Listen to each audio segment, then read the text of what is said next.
A new study by the Associated Press and Stanford University found that about 19,000 Louisiana students are unaccounted for on the education map. These absences cannot be explained. Most of the missing kids account for about 2% of the total population of school-age children in the state. Roxson Welch with the Family and Youth Service Center has been sounding the alarm for months. So recently there was a study released by Stanford University and the Associated Press that said that 19,000 kids were missing in Louisiana off the educational map. So when you hear something like that, it sounds like a really loaded sentence, 19,000 kids missing from Louisiana schools. But what does that actually mean? It's horrifying to me because, first of all, 19,000 children have no options in life, period. They don't have an education, and they also don't have somebody to watch to see if something's going on. So school serves a lot of purposes, and so they don't have that anymore. But that means 19,000 kids were once registered, and now they're missing.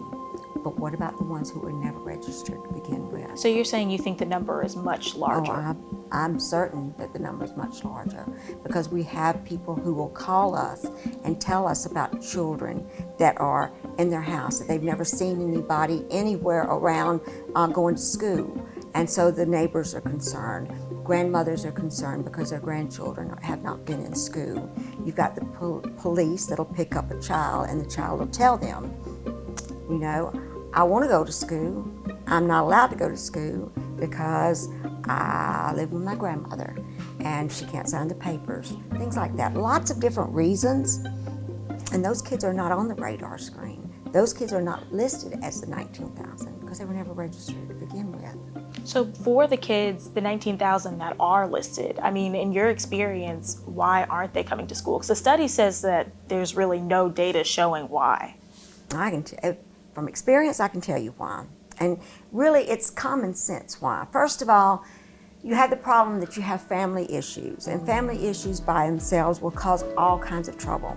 And I was an educator for a very long time, and I knew when the children were very young, second and third grade usually, because in second and third grade, that's when the kids require help from home. Right. And so if they're not getting the help from home, then you start seeing that the papers are not checked and the papers are not sent back signed, and the child starts struggling with school, and the child starts not wanting to come to school. Mm-hmm. And the mama is sleeping, or the mama's working double shifts, mom's doing the best she can, child's not coming to school.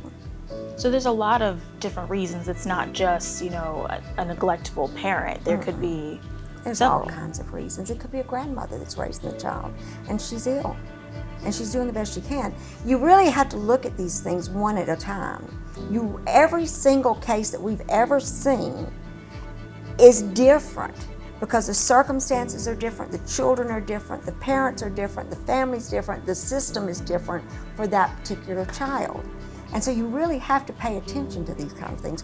Why? Because kids, it's their nature to want to learn. It's all of our nature to want to learn. And so there's got to be a reason. Now, sometimes it's because you're so far behind that you really just honestly don't want to be there anymore because it's embarrassing. And you're all of a sudden in a foreign land with foreign language, with people you don't know, with people who are critical because you don't know. And right now we've got COVID that changed the entire landscape. So we've got kids who have missed 3 years of school, plus half of the year of the COVID, because the kids, that hit around March. And so what happens in school is for the first part of school, they're teaching them skills, and in about March and April, they start bringing them all together, and they're connecting those skills. Right. There's no connection now There because was they've no not connection, been there. so you missed that year too. 4 years. And then the following year, they tried so hard to get the kids set up on Zoom and Google Classroom so the kids could go on to these classrooms and virtually. So they had to get the children computers. They had to get the children hotspots. They had to do all of these things. It was a very difficult task. And so some of the kids didn't get the computers at all until well into the next year. So you've got that. And if you are suddenly zapped into a foreign country with foreign language, with everything different, would you want to go to school when every single time you opened your mouth you were wrong? They stop wanting to go to school.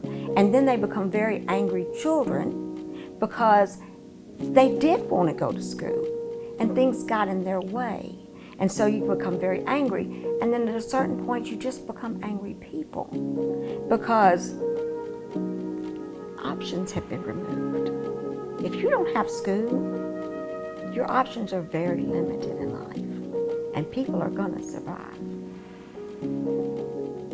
So it's a big problem for all of us.